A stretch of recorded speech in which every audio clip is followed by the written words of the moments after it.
Never giving up meant just that. I mean, every single day when I woke up, I thought, today's the day.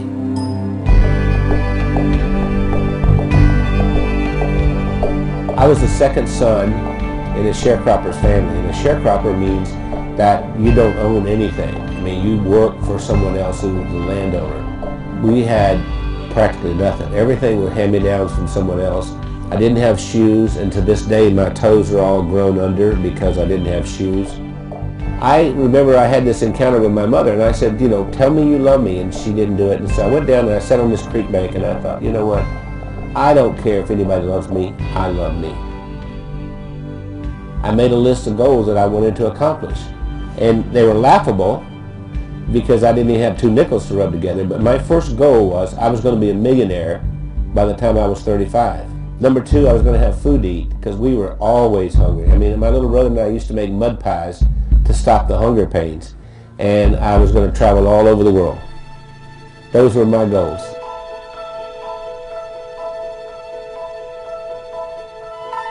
I've learned everything from working with Randy.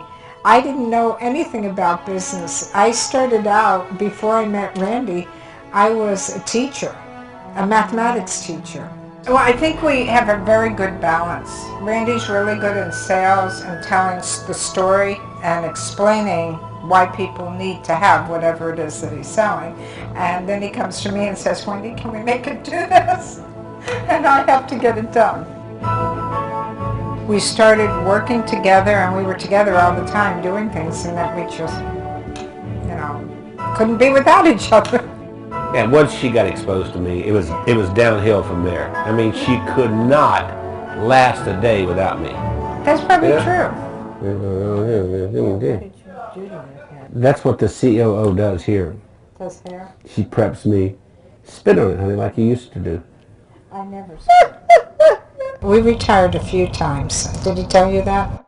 We've tried retirement 3 times, but we never figured out exactly how to do it because we've worked all of our lives. We took a year and we traveled around the world. Then when the decision of the day became, where are we having breakfast? I thought, we're in trouble.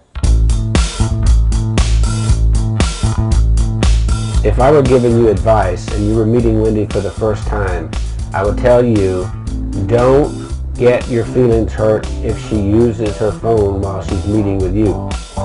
Hey, Kim. Hey, Chris. Okay. I'll see you in the morning. All right.